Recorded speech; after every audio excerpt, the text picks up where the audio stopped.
लोग class 9th का chapter number 5 पढ़ेंगे, जिसमें जीवन की मौलिक इकाई के बारे में पढ़ना है, the fundamental unit of life. ठीक, 1665 की बात है। सबसे पहले कोशिका के बारे में बात किया ये रॉबर्ट हुक ने। ठीक, कोशिका को देखा ठीक। अब ये कोशिका प्याज की झिल्ली की कोशिका है, जिसके बीच में जो है केंद्रक है, और ये पूरा ये कोशिकाएं है। अभी इसी तरह समय बीतता गया, और 1665 में जो रॉबर्ट हुक कोशिका दिखा था वो मृत कोशिका था। ल्यूनहॉक ने 1674 में, ठीक ना, जल में जीवित कोशिका का पता लगाया था। सबसे पहले रॉबर्ट हुक ने कोशिका का पता लगाया था 1665 में। 9 साल बाद 1674 में ल्यूवेनहॉक ने एक जीवित कोशिका का पता लगाया। ठीक, फिर और समय आगे बढ़ता गया। फिर रॉबर्ट ब्राउन आया। रॉबर्ट ब्राउन ने कोशिका के केंद्र में जो कोशिका का दिमाग था, केंद्र का पता लगाया। रॉबर्ट ब्राउन ने केंद्र को ही कोशिका का माइंड कहते हैं। अब बात ये 1839 में, फिर इसके 1831 के 8 साल बाद कोशिका में स्थित तरल द्रव पदार्थ का पता एक और वैज्ञानिक आए, वो लगाए जेई पुरकेंजे ने जीव द्रव का पता लगाया। ये भी पूछता है जेई पुरकेंजे ने किसका पता लगाया? जीव द्रव का। फिर पूछता है केंद्र का पता किसने लगाया था? तो रॉबर्ट ब्राउन ने। रॉबर्ट ब्राउन, इसको याद करने का तरीका है, लीची का बीज जो केंद्र में जो रहता है ब्राउन कलर का रहता है, तो उससे जोड़कर केंद्रक को हम याद कर सकते हैं। केंद्रक रॉबर्ट ब्राउन। ठीक,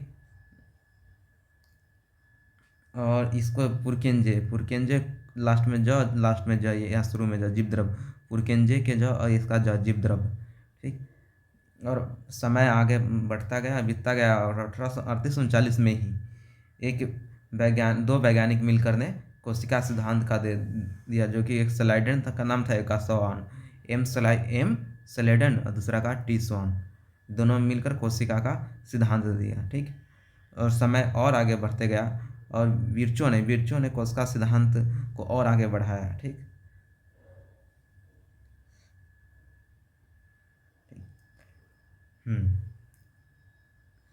और 1940 में एक सूक्ष्मदर्शी का खोज हुआ, इलेक्ट्रॉन सूक्ष्मदर्शी, जिससे कोशिका का हर एक जटिल संरचना तथा अंग को समझना संभव और आसान हो गया।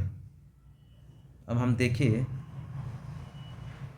तो ये जितने भी जीव जंतु हमारे आसपास है, वे सभी कोशिकाओं से बने होते हैं। यानी कोशिका सबसे सूक्ष्म है।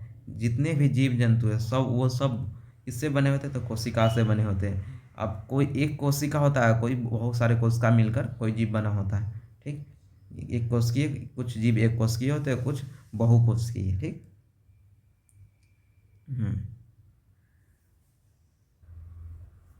अब हमने बताया कि अभी जैसे कि कोशिका एक कोशिकीय जीव भी है और बहुकोशिकीय। एक कोशिकीय जीव में एक ही कोशिका है, और बहुकोशिकीय जीव में एक कोशिका से अधिक, मतलब 2 या 2 से अधिक कोशिका मिलकर बहुकोशिकीय जीव बना हुआ है। अब एक कोशिकीय जीव जिसमें एक ही कोशिका है, उसका उदाहरण कुछ है, जैसे अमीबा हो गया, फिर क्लैमिडोमोनास हो गया, फिर पैरामीशियम हो गया, फिर बैक्टीरिया हो गया। ठीक है, अब आगे देखें। अब बहुकोशिका, जिसमें बहुत सारा कोशिका है, 2-4 कोशिका मिलकर, चाहे उससे भी अधिक कोशिका मिलकर जीव बनता है, वो है फंजाई। ठीक, पादप जंतु सब हम लोग क्या है, बहुकोशिकीय। फंजाई भी बहुकोशिकीय है। जबकि एक कोशिकीय में क्या क्या नाम बताए थे? एक अमीबा, दूसरा क्लैमिडोमोनास, पैरामीशियम तथा बैक्टीरिया। ठीक, सभी कोशिका अपनी पूर्ववर्ती कोशिका से उत्पन्न होती है। सभी कोशिका अपनी पूर्ववर्ती कोशिका से बना हुआ है, पहले की कोशिका से बना हुआ है।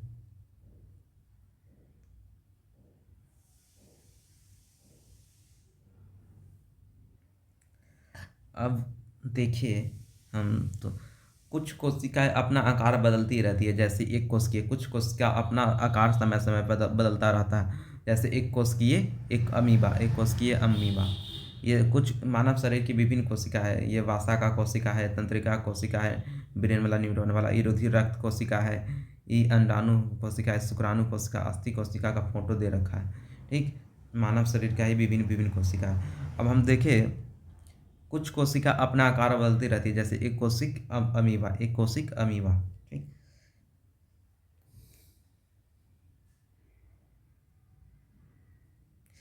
पर कोशिका में बहुत सारे अंग होते हैं। ठीक। हर एक कोशिकांग का अलग अलग कार्य होता है। ठीक।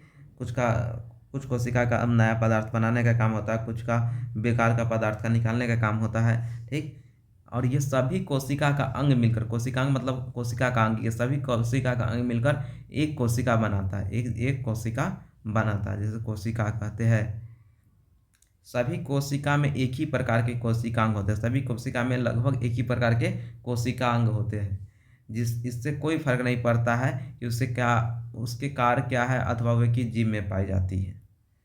अब देखिए कोशिका का अंग कौन कौन, जैसे ये कोशिका हो गया, एक सेकेंड के लिए, ये एक कोशिका हो गया बड़ा सा, इसमें कौन कौन अंग पाया जाता है, इसमें पाया जाता है प्लाज्मा झिल्ली, बाहर जो झिल्ली नुमा आकृति का रहता है ये प्लाज्मा झिल्ली, जो बाहर जो प्लाज्मा झिल्ली हो गया, बीच में जो सेंटर में रहता है केंद्रक हो गया जो कोशिका का दिमाग, और इसके बीच में जो द्रव रहता है, द्रव नुमा द्रव रहता है, कोशिका द्रव हो गया।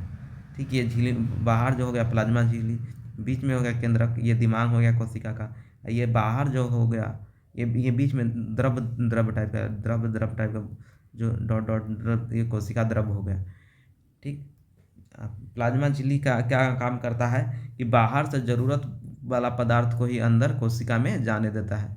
प्लाज्मा यहाँ लिखा हुआ है, प्लाज्मा झिल्ली कोशिका को सबसे बाहरी परत है, कोशिका की सबसे बाहरी परत है, जो कोशिका के घटकों को बाहरी पर्यावरण से अलग करता है। प्लाज्मा झिल्ली कुछ पदार्थ अंदर अथवा बाहर आने, कुछ ही पदार्थ, सब नहीं, प्लाज्मा झिल्ली ये क्या है, बाहर सबसे, प्लाज्मा झिल्ली कुछ ही पदार्थ को अंदर अथवा बाहर आने जाने देता है, बाकी अन्य पदार्थ की गति को क्या करता है, रोक देता है।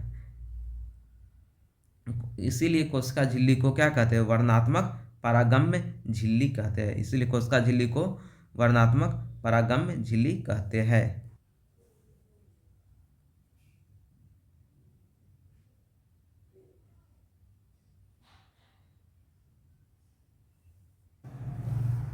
अब हम लोग आगे देखें, कुछ पदार्थ जैसे कार्बन डाइऑक्साइड अथवा ऑक्सीजन कोशिका झिल्ली के आर पार विसरण प्रक्रिया द्वारा आ जा सकते हैं। यानी अगर ये एक कोशिका हो गया, ठीक, बाउंड्री पे ही क्या रहता है, कोशिका झिल्ली। इस कोशिका झिल्ली कुछ पदार्थ कार्बन डाइऑक्साइड अथवा ऑक्सीजन, कार्बन डाइऑक्साइड अथवा ऑक्सीजन, कार्बन डाइऑक्साइड या ऑक्सीजन क्या इसमें इस आ और जा सकता है, नहीं, ठीक, इसमें आ सकता है, जा सकता है। तो ये आना जाने किसके कारण होता है, विसरण प्रक्रिया के द्वारा, किसके द्वारा, विसरण प्रक्रिया के द्वारा। ठीक। और पदार्थों की गति उच्च सांद्रता से निम्न सांद्रता की ओर होता है। पदार्थ की गति जैसे उच्च सांद्रता से निम्न सांद्रता की ओर होता है। मान लिए ये उच्च सांद्रता वाला हिस्सा है और ये निम्न सांद्रता वाला हिस्सा है, तो इधर से पदार्थ की गति इधर निम्न सांद्रता की ओर, उच्च सांद्रता से निम्न सांद्रता की ओर होती है। इधर से उच्च सांद्रता से निम्न सांद्रता की ओर पदार्थ की गति होती है। जब अब इसको हम उदाहरण से अच्छा से समझ सकते हैं। ठीक। उच्च सांद्रता से निम्न सांद्रता की ओर विसरण द्वारा कोशिका से CO2 बाहर निकल जाता है।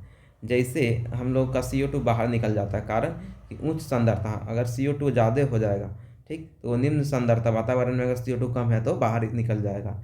अब उसका उल्टा हम देखें, जब कोशिका में ऑक्सीजन की सांद्रता कम हो जाती है, जब कोशिका में ऑक्सीजन की सांद्रता कम हो जाती है तो O2 बाहर से कोशिका में, हाँ, अगर इस कोशिका में ऑक्सीजन की कमी हो जाएगा तो O2 बाहर से चले आएगा। अगर इस कोशिका में CO2 ज़्यादा हो जाएगा तो CO2 यहाँ से बाहर निकल जाएगा। तो वही कह रहा है, जब इसकी O2 की कमी हो जाएगा तो बाहर से O2 आ जाएगा, और यहाँ O2 की सांद्रता कमी हो जाएगा, बाहर O2 ज़्यादा है तो अंदर चले जाएगा। यही बात यहाँ लिखा हुआ है।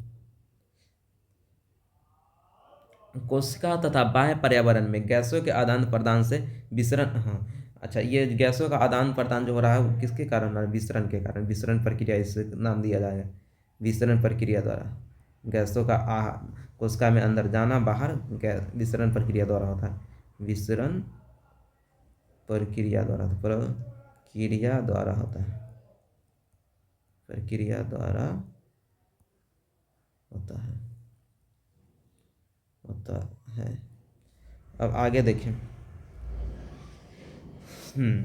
और इस जिस तरह O2 मतलब गैस, कार्बन डाइऑक्साइड O2 मतलब गैस कोशिका के अंदर जा रहा है, निकल रहा है, उसी तरह जल भी कोशिका के अंदर जाता है और निकलता है।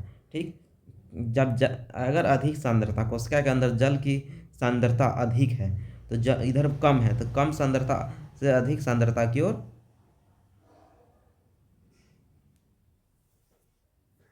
अब देखते हैं। ये तो ऑक्सीजन और कार्बन डाइऑक्साइड कोशिका से अंदर और बाहर हो रहे थे। यहाँ जल कैसे अंदर और बाहर, जैसे ये कोशिका है, ये कोशिका अधिक सांद्र है। ठीक, इसमें पानी अधिक सांद्र कहने का मतलब अंदर पानी कम है, मतलब ज़्यादा कंसंट्रेशन है इंग्लिश में बोले तो। और इधर जल बाहर से जाएगा तब ये कम सांद्र कहने का मतलब इसमें पानी बहुत ज़्यादा है। कम सांद्र है मतलब पानी वाला है, कंसंट्रेशन कम है। तब जब पानी ज़्यादा बाहर है, इधर कम है, तो इधर इधर से पानी कहाँ जाएगा, अंदर अंदर की ओर, मतलब इधर इधर कम सांद्रता है। कम सांद्रता कहने का मतलब कंसंट्रेशन मटेरियल कम है इधर। इधर अधिक सांद्रता मतलब मटेरियल इधर ज़्यादा है, इधर कम मटेरियल है। कम मटेरियल है तो पानी ज़्यादा है। जब पानी ज़्यादा है तो अंदर जाएगा, पानी अंदर जाएगा, कोशिका को फुला देगा, कोशिका को फुला देगा। और हाँ, तो जल कम सांद्रता से अधिक सांद्रता वाले कोशिका में जाएगा और कोशिका क्या होगा, फूल जाएगा। यही बात ये फर्स्ट में लिखा हुआ है। ठीक, और इसका नाम दिया गया अल्प अल्प प्रसारण दाबी विलयन, अल्प प्रसारण दाबी विलयन। और 3 में इसके जस्ट विपरीत है कि अगर कोशिका कम सांद्रता है, बाहर बहुत ज़्यादा सांद्रता हो गया, मतलब बहुत ज़्यादा मटेरियल हो गया, पानी कम गया, बहुत ज़्यादा मटेरियल हो गया, पानी कम गया, तो पानी कम गया। यहाँ अंदर कोशिका क्या है, इसके तुलना में कम सांद्र है, कम सांद्र है। कम सांद्र कहने का मतलब मटेरियल कम है, पानी ज़्यादा है। अब पानी इसमें ज़्यादा हो गया तो पानी इसमें से, कोशिका में से जल बाहर निकलेगा। यहाँ लिखा चुका है, जल क्या होगा, बाहर निकलेगा। जल बाहर निकलेगा, इसका मतलब ये हुआ कि ये कोशिका क्या होगा, सिकुड़ जाएगा, कोशिका सिकुड़ जाएगा, साथ साथ कोशिका का झिल्ली भी सिकुड़ जाएगा। तो इसी को कहते तो यही 3 नंबर में पूरा लिखा हुआ है यही कहानी, अति प्रसरण दाबी विलयन, अति प्रसरण दाबी विलयन। 2 नंबर में कह रहा है कि अगर कोशिका का मतलब सांद्रता और इधर बाहर वाला का सांद्रता दोनों बराबर होगा तो जितना जल इधर अगर निकलेगा उतना ही जल अंदर चला जाएगा। मतलब न तो कुछ बाहर निकलेगा, न तो लगभग अंदर जाएगा। तो यहाँ शुद्ध मतलब पहले जैसे था उतना ही रह जाएगा, तो सब इक्वल हो जाएगा। तो ये समपारसारी विलयन कहते हैं। ये 2 नंबर में यही लिखा है, यानी दोनों का कंसंट्रेशन बराबर है, ना तो कुछ अंदर जाएगा ना तो कुछ बाहर जाएगा। अगर कुछ अंदर जाएगा भी तो उतना ही बाहर निकल भी जाएगा।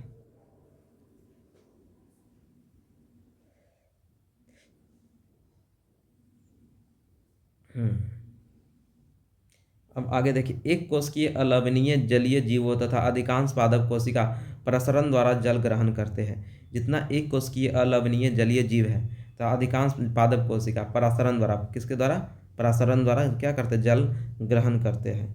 पौधे के मूल द्वारा जल का अवशोषण है, पौधे अपने मूल के द्वारा जल को अवशोषण करते हैं, प्रसरण एक उदाहरण है। अब आगे देखें, कोशिका के जीवन में विसरण विसरण जल तथा गैसों का आदान, अच्छा को हाँ, लेकिन वहीं अगर कोशिका के जीवन में देखें तो विसरण के द्वारा जल तथा गैसों का आदान प्रदान प्रक्रिया में महत्वपूर्ण भूमिका निभाता है। विसरण कोशिका को अपनी बाहरी पर्यावरण से पोषण ग्रहण करने में सहायता करता है।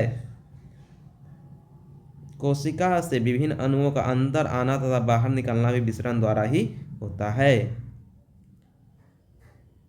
अब देखिए, तो ये तो विसरण वही होगा, विसरण कहना चाह रहा है विसरण के द्वारा ही कोशिका के अंदर क्या जा रहा है, जल तथा गैस जा रहा है। ठीक, परासरण के द्वारा जल जा रहा है, विसरण के द्वारा गैस जा रहा है कोशिका के अंदर। ठीक, परासरण के द्वारा जल जा रहा है कोशिका के अंदर, चाहे निकल रहा है, विसरण के द्वारा गैस जा रहा है कोशिका के अंदर, निकल रहा है। जल भी विसरण के द्वारा कभी कभी जाता है और निकलता है। और आगे देखिए, प्लाज्मा झिल्ली। प्लाज्मा झिल्ली लचीली होती है और कार्बनिक अणुओं जैसे लिपिड तथा प्रोटीन से बनी होती है। प्लाज्मा झिल्ली पूछता है किसकी बनी होती है, तो लिपिड तथा प्रोटीन की। कार्बनिक अणु, लिपिड तथा प्रोटीन को क्या बना होता है, तो प्लाज्मा झिल्ली। ठीक,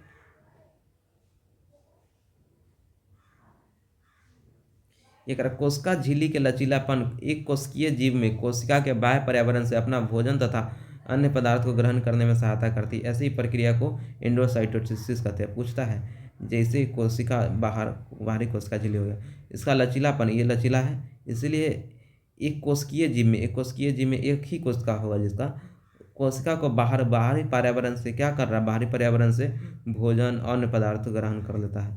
भोजन अन्य पदार्थ अन्य पदार्थ ग्रहण कर लेता है। अन्य पदार्थ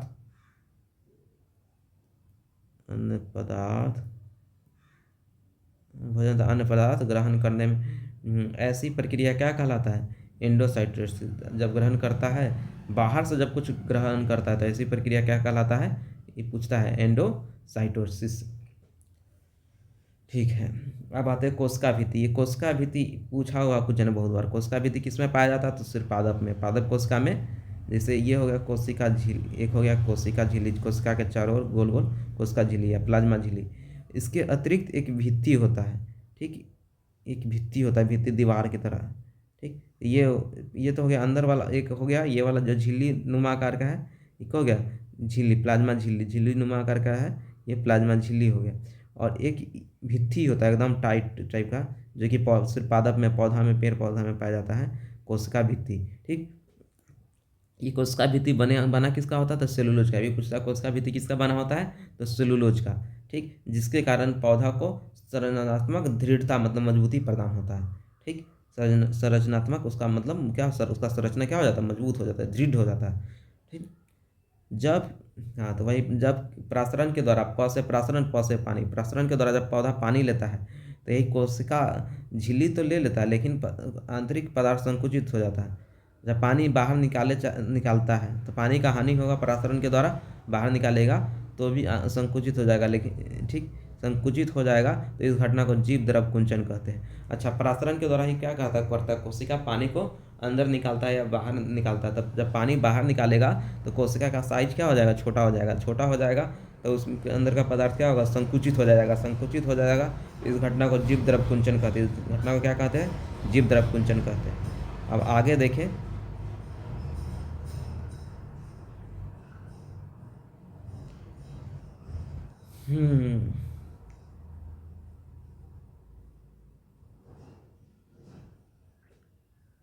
यहाँ लिखा कोशिका को रंगने के लिए हमें आयोडीन विलयन, कोशिका को हम किससे रंग सकते हैं, आयोडीन के विलयन से। ठीक, और सैफ्रानिन से और मिथिलीन ब्लू विलयन से। इन तीनों से कर हम क्या कर सकते हैं, कोशिका को रंग सकते हैं। कोशिका को रंगने के लिए क्या क्या उपयोग होता है, आयोडीन विलयन और सैफ्रानिन और मिथालिन ब्लू विलयन। ठीक, अब केंद्रक देखें, केंद्रक के चारों ओर दोहरे परत का एक स्तर होता है जिसे केंद्रक झिल्ली कहते हैं। केंद्रक के चारों ओर दोहरे परत का एक स्तर होता है जिसे केंद्रक झिल्ली कहते हैं। केंद्रक झिल्ली में छोटे छोटे छिद्र होते हैं। इन छिद्रों द्वारा केंद्रक के अंदर कोशिका द्रव केंद्रक के बाहर जा पाता है। इन्हीं छिद्रों के द्वारा केंद्रक के अंदर कोशिका द्रव केंद्रक के बाहर जा पाता है। कोशिका द्रव कहाँ जाता है, केंद्रक के बाहर जा पाता है। अच्छा, जैसे हो गया एक कोशिका हो गया। ठीक, ये हो गया पूरा कोशिका। तो ये इसके बाहर क्या होता है, कोशिका झिल्ली, और बीच में केंद्रक हो गया। क्या होता है, केंद्रक, बीच में केंद्रक हो गया, केंद्रक। ठीक, एक सेकेंड। और इस केंद्रक झिल्ली, हाँ इस पर एक झिल्ली होता है, इस केंद्रक के ऊपर भी झिल्ली होता है, जिसे क्या कहते हैं, केंद्रक झिल्ली। इसे कहेंगे केंद्रक झिल्ली, केंद्रक झिल्ली, केंद्रक झिल्ली। केंद्रक झिल्ली में भी क्या होता है, छोटा छोटा छिद्र होता है। इन छिद्रों के द्वारा केंद्रक के अंदर ही कोशिका का द्रव भी बाहर क्या होता है, कोशिका द्रव होता है। कोशिका द्रव केंद्रक के बाहर जा पाता है, कोशिका द्रव केंद्रक के बाहर जा पाता है, केंद्र के बाहर कोशिका द्रव इस सब झिल्ली के द्वारा ही क्या होता है, बाहर निकल पाता है। वही लिखा हो। अब आगे देखिए केंद्रक में क्या होता है, केंद्रक ये हो गया, ये क्या हो गया, जो केंद्र के बीच में है, केंद्रक। अब केंद्रक में क्या होता है, केंद्रक में क्रोमोसोम होता है। क्रोमोसोम क्या करता है, कोशिका विभाजन, कोशिका नया कोशिका बनाने में मदद करता है, कोशिका विभाजन। ठीक। अब क्रोमोसोम में क्या क्या होता है, अनुवांशिक गुणों की सूचना होती है। अनुवांशिक गुण जो अनुवांशिक माता पिता से जो मिला गुण, अनुवांशिक। क्रोमोसोम में अनुवांशिक गुणों की जो सूचना होती है, जो माता पिता से डीएनए में, जो माता पिता से डीएनए में डाईऑक्सी राइबो न्यूक्लिक अणु के रूप में अगली संतान में जाता है। डीएनए के रूप में माता पिता से, क्रोमोसोम में क्या होता है, अनुवांशिक गुण होता है, माता पिता के द्वारा दिया गया गुण। डीएनए, माता पिता से डीएनए, डीएनए का full form deoxy ribo nucleic अणु के रूप में अगली संतति, अगली संतान में जाता है। अब क्रोमोसोम डीएनए तथा प्रोटीन के बने होते हैं। अब क्रोमोसोम किसके बने होते हैं, डीएनए तथा प्रोटीन के बने होते हैं। ये भी पूछता है बार बार, इसलिए इंपॉर्टेंट टिक बार बार लगा दी है। और आगे पढ़े, डीएनए के अणु कोशिका निर्माण व संगठन की आवश्यक सूचना होती है। डीएनए में ही कोशिका कैसे निर्माण हुआ, संगठन की सभी आवश्यक सूचना होती है। डीएनए के क्रियात्मक खंड को जीन कहते हैं। डीएनए के क्रियात्मक खंड को क्या कहते हैं, जीन कहते हैं। जो कोशिका विभाजित नहीं हो रही है या डीएनए क्रोमेटिक पदार्थ के रूप में क्या विद्यमान रहता है, जो कोशिका विभाजित नहीं हो रही है उसमें यह डीएनए क्रोमेटिन पदार्थ के रूप में विद्यमान रहता है। अगर हम आगे देखें, क्रोमेटिन पदार्थ धागे की तरह रचना है, एक जाल का पिंड है। क्रोमेटिन पदार्थ धागे की तरह की रचनाओं का एक जाल का पिंड होता है। जब कभी भी कोशिका विभाजित होने वाली होती है तब यह क्रोमोसोम में संगठित हो जाता है। क्रोमेटिन पदार्थ धागे की तरह एक रचनाओं के जाल का पिंड होता है। जब कभी भी कोशिका विभाजित होती है, जब कभी भी कोशिका विभाजित होती है तब यह क्रोमोसोम में संगठित हो जाता है। अब आगे देखें, कुछ जीव में एक कोशिकीय जनन में केंद्रक महत्वपूर्ण भूमिका निभाता है। इस प्रक्रिया में एक अकेली कोशिका विभाजित होकर दो नई कोशिका बनाती है। कोशिका विकास परिपक्व को निर्धारित करता है तथा साथ ही सजीव कोशिका का रासायनिक क्रियाओं को भी निर्देशित करता है। कहने का मतलब ये कुछ जीव में कुछ जीव में कोशिकीय जनन केंद्रक, कोशिकीय कोई जीव में होता है जो कोशिका, नया कोशिका को जनन पैदा करने में केंद्रक महत्वपूर्ण भूमिका निभाता है। ठीक। अकेली कोशिका विभाजित होकर दो नया कोशिका बना लेता है। इससे एक कोशिका है, इसमें केंद्रक है, नया कोशिका बनाने में मदद करता है, दो गो नया कोशिका बना लेता है, दो गो नई कोशिका बनाता है। यह कोशिकीय विकास व परिपक्व को निर्धारित करता है तथा साथ ही सजीव कोशिका की रासायनिक क्रियाओं को भी निर्देशित करता है। अब आगे हम पढ़ें, बैक्टीरिया जैसे कुछ जीव कोशिका का केंद्रकीय क्षेत्र बहुत कम स्पष्ट होते हैं। बैक्टीरिया जैसे कुछ जीवों में कोशिका का केंद्रकीय क्षेत्र बहुत कम स्पष्ट होते हैं क्योंकि इसमें केंद्रक झिल्ली नहीं होता है। अच्छा, बैक्टीरिया एक कोशिकीय जीव है। ठीक। उसमें क्या होता है, केंद्रक झिल्ली नहीं होता है, स्पष्ट होता है, केवल क्रोमेटिन। तो क्या होता है उसमें, केवल क्रोमेटिन पदार्थ होता है। ऐसे क्षेत्र को केंद्रकाय कहते हैं। ऐसे जीव जिसकी कोशिका में केंद्रक झिल्ली नहीं होती, ऐसे जीव जिसकी कोशिका में केंद्रक झिल्ली नहीं होती, उन्हें क्या कहते हैं, उन्हें प्रोकैरियोट कहते हैं। मतलब छोटी प्रोकैरियोट ऐसे देखा जाता है, प्रोकैरियोट मतलब छोटी कोशिका, यूकैरियोट मतलब बड़ी कोशिका, विकसित कोशिका। प्रोकैरियोट मतलब पूरा विकसित नहीं होता, उसमें क्या नहीं होता है, तो प्रोकैरियोट में सही से केंद्रक विकसित नहीं रहता है, केंद्रक रहता है सही स्पष्ट रहता है, उसमें क्रोमेटिन पदार्थ रहता है, स्पष्ट केंद्रक रहता है। प्रोकैरियोटिक छोटी कोशिका है जबकि यूकैरियोटिक बड़ी कोशिका है। प्रो मतलब यहाँ यूकैरियोटिक देखें तो ये हम लोग में बड़का जीव में पाया जाता है। यहाँ दिया है प्रोकैरियोटिक कोशिका, यूकैरियोटिक कोशिका में विभाजन। इसका आकार छोटा होता है, इसका आकार बड़ा होता है, आकार भी दिया हुआ है। ठीक। यहाँ इस सुस्पष्ट केंद्रक होता है, इसमें सुस्पष्ट केंद्रक नहीं होता है। और इसमें क्रोमोसोम एक से अधिक होता है, इसमें क्रोमोसोम एक ही होता है, ये भी ध्यान रखना। इसमें झिल्ली उपस्थित रहता है, झिल्ली युक्त कोशिका उपस्थित रहता है।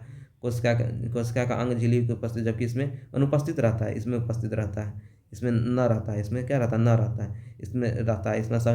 इसमें ये भी नहीं रहता है, केंद्रीय क्या नहीं रहता है, सुस्पष्ट केंद्रीय, सुस्पष्ट जो चारों ओर केंद्र क्या झिल्ली से घिरा रहता है, इसमें नहीं रहता है। ठीक। इसमें क्रोमोसोम एक है, इसमें क्रोमोसोम एक से अधिक है। यह यूकैरियोटिक बड़ा में, मानव में पाया जाता है, चाहे मतलब बड़ा में, जितना जीव जंतु पेड़ पौधा में पाया जाता है। प्रोकैरियोटिक एक कोशिकीय जीव में मतलब छोटा कोशिका में पाया जाता है, इसलिए ये छोटा भी होता है प्राय। ठीक। कोशिका द्रव और केंद्रक मिलकर जीव द्रव कहलाता है, भी ध्यान रखना है।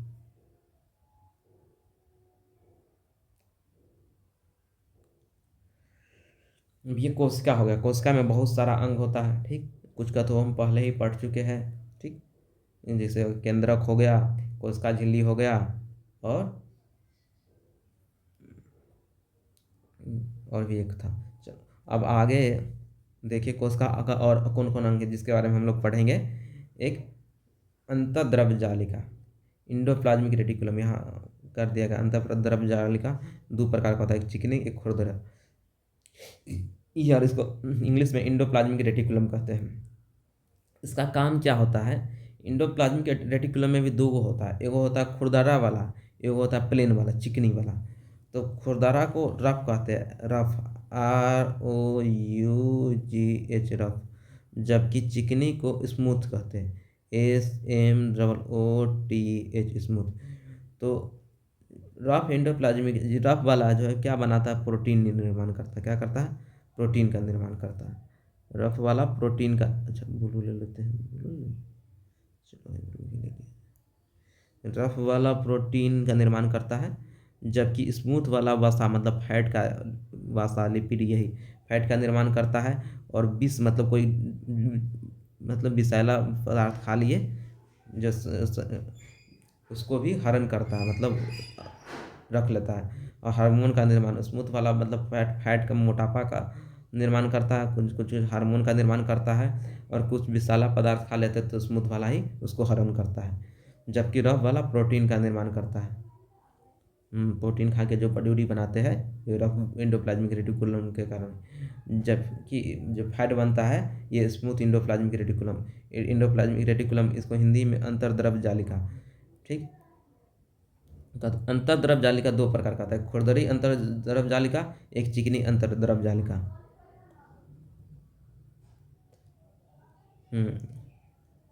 रफ इंडोप्लाज्मिक रेटिकुलम में सूक्ष्मदर्शी से देखने पर पाया गया कि खुरदरी दिखाई पड़ती है, क्योंकि इस पर राइबोसोम लगे हुए हैं। राइबोसोम पर प्रोटीन संश्लेषित होते हैं।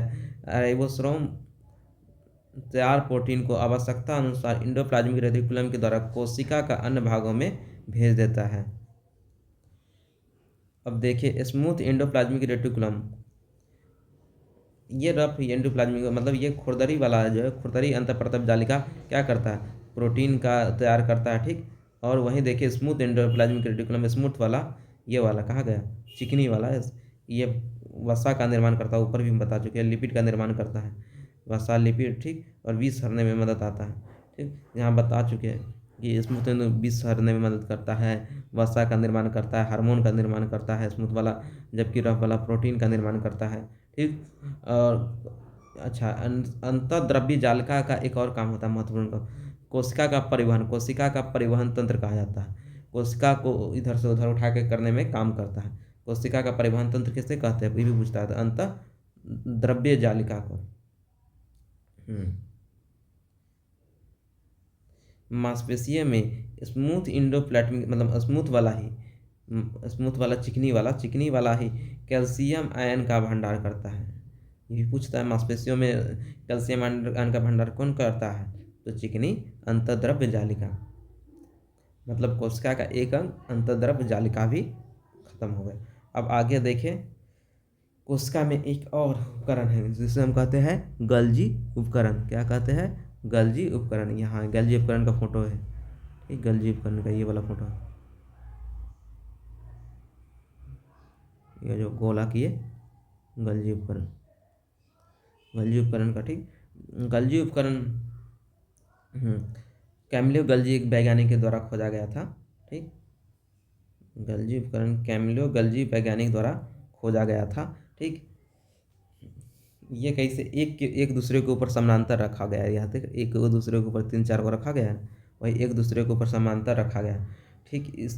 इसका काम हो रहता है कोशिका की पैकिंग, प्रोसेसिंग और डिलीवरी करना। इसको पोस्ट ऑफिस कहते हैं। पोस्ट ऑफिस मतलब जब जैसे पोस्टमैन चिट्ठी को इधर उधर करता है ना, चिट्ठी पहुँचाने का काम करता है ना, उसी तरह कोशिका का पैकिंग करना, प्रोसेसिंग करना, डिलीवरी करने का काम कौन करता है? गॉल्जी उपकरण। गॉल्जी उपकरण, ठीक।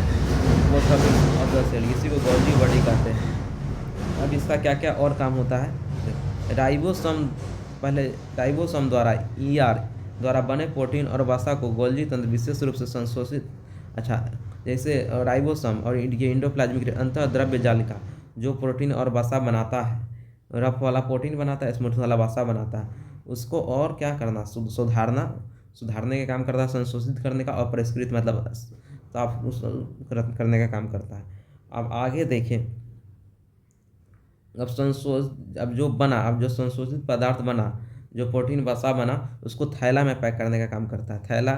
उस थैले को वेसिकल्स कहते हैं, वेसिकल्स में पैक करके रखे रहता है, ज़रूरत पड़ने पे काम लेता है। अब आगे देखिए, गोल्जी तंत्र एक बहुत महत्वपूर्ण काम करता है। लाइसोसोम नामक एक पाचक एंजाइम का ठीक बनाता है। गोल्जी लाइसोसोम बनाता है। गोल्जी सम क्या निर्माण करता है, लाइसोसोम का भी पूछता है। लाइसोसोम का नामक पाचन संरचना कौन बनाता है, तो गोल्जी तंत्र। अब कोशिका के अंदर पदार्थ कहाँ जाएगा, इसका प्रबंधन किसको, गोल्जी बॉडी। अब कोशिका के अंदर कौन पदार्थ कहाँ जाएगा, इसका प्रबंधन, इसका मैनेजमेंट किसके पास है, गोल्जी तंत्र के पास है। इसलिए गोल्जी उपकरण को हम लोग post office of the cell कहते हैं। डिलीवरी करने का, पैकिंग करना, प्रोसेसिंग करना, सब तीनों में तो वही लाइन में वही है। कहीं पैकिंग कर रहा है थैला में, वेसिकल्स में, कहीं ये क्या डिलीवरी कर रहा है, पैकिंग कर रहा है, डिलीवरी कर रहा है, तो इसीलिए post office of the cell गोल्जी उपकरण हो गया, ठीक। और एक नया है जो लाइसोसोम नामक बना रहा है, लाइसोसोम नामक पाचन संरचना बना रहा है गोल्जी उपकरण। अब आगे कोशिका के कुछ और अंग के बारे में जानते हैं। जैसे हमारे शरीर का अंग होता है, उसी तरह कोशिका के बहुत सारे अंग होते हैं। अब ये कैमिलो गल्जी के बारे में कुछ है अपना पढ़, क्या क्या किया मतलब वैज्ञानिक। अब कोशिका के तीसरा अंग लाइसोसोम के बारे में पढ़ते हैं। लाइसोसोम पाचक एंजाइम बोला जाता है, ठीक। रफ इंडोप्लाज्मिक रेटिन, हाँ, रफ वाला जो प्रोटीन, ये यहाँ पढ़े थे ना, इसमें अंतर्द्रव जालिका में रफ वाला जो प्रोटीन बनाता है, यही क्या बनाता है, लाइसोसोम भी बनाता है। पाचक एंजाइम होते हैं। रफ इंडोप्लाज्मिक रेटिकुलम इन एंजाइमों को बनाते हैं। जो पाचक एंजाइम होते हैं, इसको कौन बनाता है, रफ इंडोप्लाज्मिक रेटिकुलम। ध्यान देने वाला बात है, लाइसोसोम को बनाता कौन है, गोल्जी तंत्र। लेकिन लाइसोसोम के अंदर जो पाचक एंजाइम होते हैं, उसको कौन बनाता है, रफ एंडोप्लाज्मिक रेटिकुलम इन एंजाइम को बनाते हैं।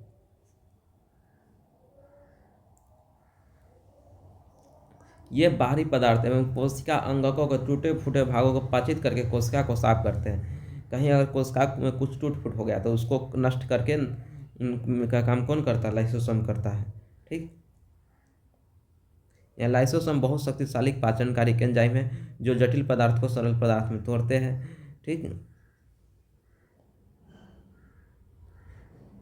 कोशिकीय चयापचय में व्यवधान के कारण जब कोशिका क्षतिग्रस्त या मृत हो जाती है तो लाइसोसोम फट जाते हैं और एंजाइम अपनी ही कोशिका को पाचित कर देती है। इसीलिए लाइसोसोम को कोशिका का आत्मघात थैली भी कहते हैं। क्वेश्चन पूछता है लाइसोसोम को कोशिका को आत्मघाती थैली क्यों कहते हैं, तो उसका कारण यही है कि कोशिकीय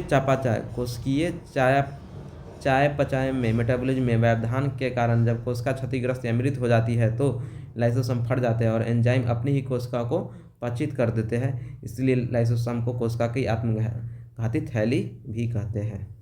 अब कोशिका के दूसरे अंग के बारे में पढ़ते हैं, माइटोकॉन्ड्रिया।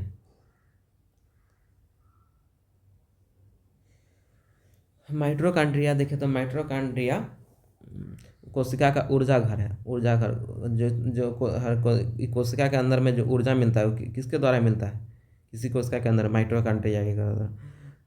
माइटोकॉन्ड्रिया क्या है, कोशिका का ऊर्जा फैक्ट्री है, ठीक। श्वसन केंद्र है। कोशिका में जो सांस लेने का, एक तो हम लोग नाक से सांस लेते हैं और हर एक कोशिका भी सांस लेती है, और तो श्वसन केंद्र का काम कौन है, माइटोकॉन्ड्रिया।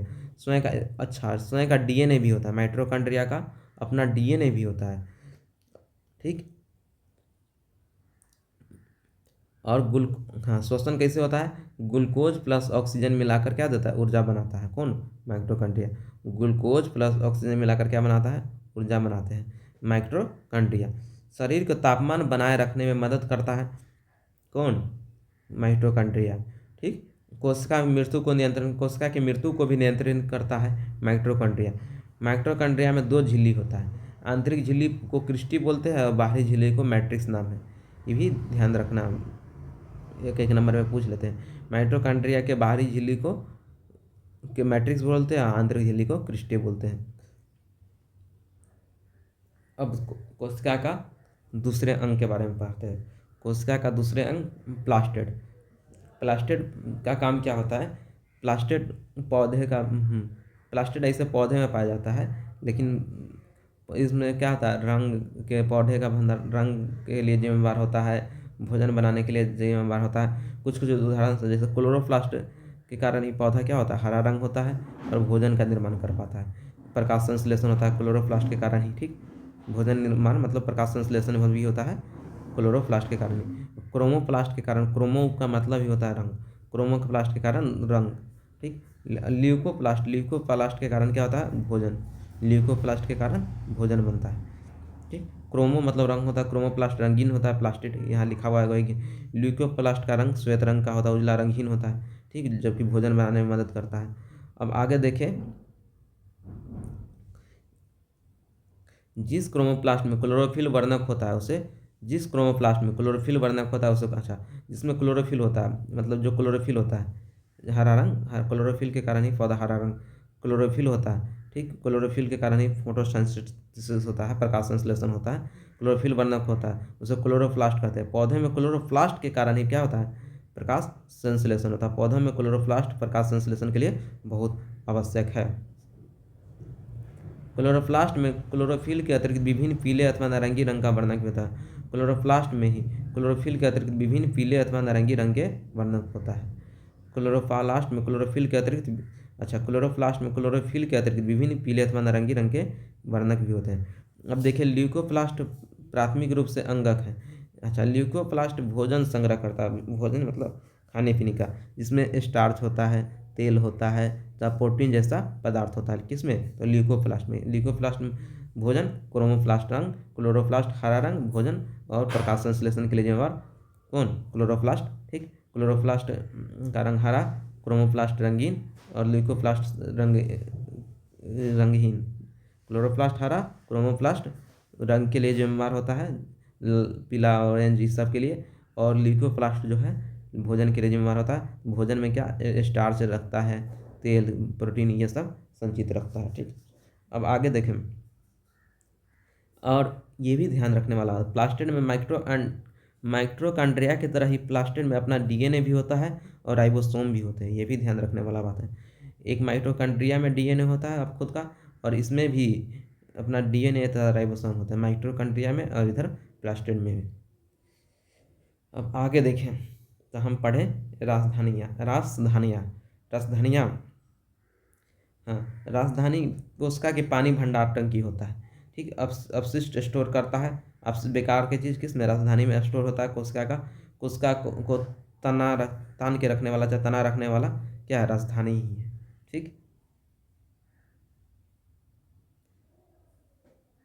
पादप कोशिका की राजधानियाँ में कोशिका द्रव भरा रहता है और ये कोशिका की स्फीति तथा कठोरता प्रदान करता है। ठीक, अब देखिए तो अमीनो अम्ल, शर्करा, विभिन्न कार्बनिक अम्ल तथा कुछ प्रोटीन एक कोशिकीय जीव अमीबा में खाद्य पदार्थ राजधानी उनके द्वारा उपयोग में लाए गए खाद्य पदार्थ होते ही भी पूछता है। अमीबा में खाद्य पदार्थ किसके द्वारा होता है? राजधानी द्वारा ही लाए गए, उनके द्वारा उपभोग में लाए गए खाद्य पदार्थ के द्वारा होता है। कुछ पूछता है एक नंबर में। ठीक है, अब आगे देखें, कोशिका विभाजन। एक कोशिका विभाजित होकर दो कोशिका बना लेगा, फिर एक यही कहीं कहीं एक कोशिका विभाजित होकर दो कोशिका बनाएगा, और ये कोशिका विभाजित होकर दो चार बना लेगा। ठीक, एक कोशिका से दो नया कोशिका बन रहा है। वही जीवधारियों में वृद्धि नई कोशिका बनती है, जिसमें पुरानी मृत एवं क्षतिग्रस्त कोशिका का, हाँ, और कोई कोशिका मर गया तो उसका क्षतिग्रस्त हो गया तो उसको बदलने के लिए नया नया कोशिका बनता है। प्रतिस्थापन और प्रजनन हेतु युग्मक बनते हैं। इस कोशिका का बनना क्या कहलाता है? सूत्री विभाजन, हाँ, और अर्धसूत्री विभाजन कहलाता है। सूत्री विभाजन को समसूत्री विभाजन और दूसरा अर्धसूत्री विभाजन कहते हैं। ठीक, अगर 2 कोशिका बना तो समसूत्री और 2 से अधिक ये वाला बना तो 4 बना तो अर्धसूत्री। देखते हैं कोशिका विभाजन की प्रक्रिया जिससे अधिकतर कोशिका वृद्धि हेतु विभाजित होती है उसे सूत्री विभाजन कहते हैं। इसे सूत्री विभाजन कहते हैं। इस प्रक्रिया में प्रत्येक कोशिका जिससे मात्र मतलब माता कोशिका भी कहते हैं, ये मात्र कोशिका माता कोशिका ठीक भी कहते हैं, विभाजित होकर 2 समरूप संतति कोशिका 2 समरूप संतान योग कोशिका बनाता है। ठीक, कोशिका बनाता है और कोशिका में ये गुणसूत्र है, जो मात्र कोशिका में यही कोशिका, इसमें संतति कोशिका में गुणसूत्र की संख्या मात्र कोशिका के समान होती है। यह जीवों में वृद्धि जितना गुणसूत्र इसमें होगा उतना ही गुणसूत्र ये समसूत्री विभाजन जब होगा तो संतति कोशिका में भी होगा, बराबर होगा। यही बात लिखा हुआ है, गुणसूत्र की संख्या मात्र कोशिका के समान होती है। यह जीवों में वृद्धि एवं ऊतकों की मरम्मत में सहायता करती है। जीवों में वृद्धि एवं ऊतकों की मरम्मत में सहायता करती है। अब अगला एक कोशिका विभाजन, यह है अर्धसूत्री कोशिका विभाजन। अलग अलग पर जिसे अर्धसूत्रण कहते हैं, जिसमें क्रमशः 2 विभाजन होते हैं। जब कोशिका अर्धसूत्रण द्वारा विभाजित होती है तो इसमें 2 की जगह 4 नया कोशिका बनता है। ठीक, मात्र कोशिका के तुलना में गुणसूत्रों की संख्या आधी होती है। मात्र कोशिका के तुलना में अगर मात्र कोशिका में जैसे मात्र कोशिका से 2 कोशिका बना, इस 2 से 4 कोशिका, अगर इसमें जितना गुणसूत्र है, इसमें अगर गुणसूत्र मान लिए 26 है, मान लिए x मान लिए, मतलब तो इसमें गुणसूत्र क्या हो जाएगा, इसमें गुणसूत्र इसका आधा हो जाएगा x/2। जबकि इसमें गुणसूत्र अगर x है तो इसमें विभाजन के बाद भी गुणसूत्र x ही रहेगा समसूत्री में। ठीक, और इसमें दे रखा हमने अभी तक क्या सीखा कि कोशिका का जीवन का मूलभूत संरचनात्मक इकाई है। कोशिका चारों ओर प्लाज्मा झिल्ली से या कोशिका चारों ओर जो होता है ये प्लाज्मा झिल्ली से, और ये झिल्ली जो बना होता है लिपिड और प्रोटीन का बना होता है। कोशिका झिल्ली कोशिका का सक्रिय भाग है। इसमें पदार्थों की गति कोशिका के भीतर तथा बाहरी वातावरण, इसी झिल्ली के द्वारा कोई पदार्थ कोशिका के अंदर या बाहर जाएगा, यही बात लिखा गया है। कोई जल चाहे कोई गैस कोई ऑक्सीजन CO2 कोशिका के अंदर बाहर ही कोशिका झिल्ली के द्वारा ही जाएगा, यही बात इसमें लिखा हुआ है। पादप कोशिका झिल्ली के चारों ओर अगर पादप कोशिका झिल्ली, ये तो होगा मानव वाला, और पादप कोशिका झिल्ली है, मतलब ये कोशिका हो गया, चारों ओर झिल्ली हो गया, और एक भित्ति भी होता है गोला गोला को मोटा। कोशिका झिल्ली के साथ साथ कोशिका भित्ति सिर्फ पादप कोशिका में पाया जाता है, ये भी क्वेश्चन पूछता है। और ये कोशिका भित्ति सेलुलोज का बना हुआ है, यही बात है। पादप की कोशिका में स्थित कोशिका भित्ति फंजाई तथा बैक्टीरिया के अल्प प्रसरणदायी घोल के माध्यम से बिना फटे जीवित रहने देता है। अच्छा, पादप के जो कोशिका में जो कोशिका भित्ति पाया जाता है, जिसके कारण फंजाई तथा बैक्टीरिया को अल्प प्रसरणदायी घोल के बिना फटे जीवित रहने देता है। फंजाई तथा बैक्टीरिया को जीवित रहने देता है, अल्प प्रसरणदायी घोल के माध्यम से बिना फटे जीवित रहने देता है। यूकैरियोट में केंद्रक दोहरी झिल्ली द्वारा कोशिका द्रव से अलग रहता है। यह कोशिका का जीवन प्रक्रिया को निर्देशित करता है। यूकैरियोट में केंद्रक दोहरी झिल्ली द्वारा कोशिका द्रव से अलग होता है। यह कोशिका के जीवन प्रक्रिया को निर्देशित करता है। यूकैरियोट में केंद्रक झिल्ली द्वारा कोशिका द्रव से अलग होता है और यह कोशिका के जीवन प्रक्रिया को निर्देशित करता है। अब आगे पढ़े, इंडोप्लाज्मिक रेटिकुलम अंतः कोशिका परिवहन, कोशिका का परिवहन करने में कौन अंतर्द्रव जालिका इंडोप्लाज्मिक रेटिकुलम का काम है। ठीक, तथा उत्पादक सतह के रूप में कार्य करता है। अब आगे हमने क्या सीखा, गल्जी उपकरण झिल्ली पुटिका का स्तंभ, यह कोशिका में बने पदार्थों का संचयन रूपांतर। गल्जी बॉडी क्या करता है, पदार्थों को post office of the cell कहा जाता है, इधर उधर पैकेज करके इधर उधर भेजता है और लाइसोसोम का निर्माण करता है। और क्या करता है, पदार्थों का संचय मतलब एक जगह पैकेट में पैक करता है, उसको रोप देता है और एक जगह से दूसरी जगह भेज देता है, इसलिए पोस्ट ऑफिस सेल कहते हैं गल्जी उपकरण। और एक लाइसोसोम का भी निर्माण करता है गल्जी उपकरण। और आगे क्या हमने सीखा, अधिकांश पादप कोशिका झिल्ली युक्त अंगक जैसे जितना भी पादप है कोशिका अंगक जैसे प्लास्टेड से बना हुआ है।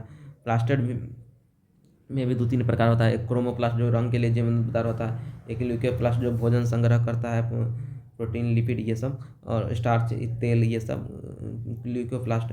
ठीक, क्रोमोप्लास्ट रंग, एक होता है क्लोरोप्लास्ट। क्लोरोप्लास्ट जिसके कारण, जिसमें थोड़ा भोजन और थोड़ा रंग, क्लोरोफिल पाया जाता है। हरा, जो क्लोरोफिल हरा रंग के लिए जिम्मेवार होता है, और वही क्लोरोफिल के कारण क्या होता है, क्लोरोप्लास्ट होता है। क्लोरो, प्रकाश संश्लेषण होता है, क्लोरोप्लास्ट, क्लोरोप्लास्ट। ल्यूकोप्लास्ट का प्राथमिक कार्य संचय करना। किसका संचय करना, किसको संचय करना, मतलब रखना, मतलब भोजन को रखना। ठीक, क्रोमोप्लास्ट रंग को, क्लोरोप्लास्ट में भी मतलब क्लोरोप्लास्ट में क्लोरोफिल पाया जाता है, जिसके कारण प्रकाश संश्लेषण होता है। क्लोरोप्लास्ट हरा रंग का वर्णक होता है। ठीक, क्लोरोफिल। अब आगे देखें तो अधिकांश परिपक्व पादप कोशिका में एक बड़ी केंद्रीय रसधानी होती है। ठीक, और ये कोशिका में स्फीति, टर्जिडिटी को बनाए रखने में मदद करती है। स्फीति केंद्रीय राजधानी होती है। ठीक, ये अपशिष्ट पदार्थों सहित महत्वपूर्ण पदार्थों का संचय करती है। अपशिष्ट बेकार के पदार्थों सहित महत्वपूर्ण पदार्थों की संचय करती है। अब आगे देखिए, प्रोकैरियोटिक कोशिका में कोई भी झिल्ली युक्त अंगक नहीं होता। प्रोकैरियोटिक कोशिका में कोई भी झिल्ली युक्त अंगक नहीं होता है। ठीक, क्रोमोसोम के स्थान पर प्रोकैरियोटिक में बिना झिल्ली वाला अंग होता है। प्रोकैरियोटिक मतलब जो, मतलब छोटा कोशिका, जो अविकसित कोशिका, जो छोट कोशिका में पाया जाता है। हम यूकैरियोटिक मतलब यू मतलब तुम सब मतलब सब बड़ा बड़ा कोशिका जिसमें पाया जाता है। ठीक, तो उसमें झिल्ली होता है बड़ा कोशिका में, छोटा कोशिका में झिल्ली नहीं होता। प्रोकैरियोटिक में याद रखने का तरीका, कोई भी झिल्ली युक्त अंगक नहीं होता है। ठीक, उनके क्रोमोसोम के स्थान पर न्यूक्लिक अम्ल होता है। क्रोमोसोम के स्थान पर न्यूक्लिक अम्ल होता है। इनमें केवल छोटे राइबोसोम अंगक पाए जाते हैं। और इनमें क्रोमोसोम के स्थान पर क्या होता है, प्रोकैरियोटिक में न्यूक्लिक अम्ल होता है। ये भी पूछता है, प्रोकैरियोटिक में क्रोमोसोम नहीं होता तो क्या होता है, न्यूक्लिक अम्ल होता है। उनमें क्या होता है, केवल छोटे छोटे राइबोसोम के अंग होते हैं। राइबोसोम दोनों में होगा, लेकिन छोटे छोटे राइबोसोम के केवल अंग रहे। जीव में नया कोशिका मतलब कायिक वृद्धि के लिए क्या जरूरी है, कोशिका का विभाजन होना, नया कोशिका का बनना।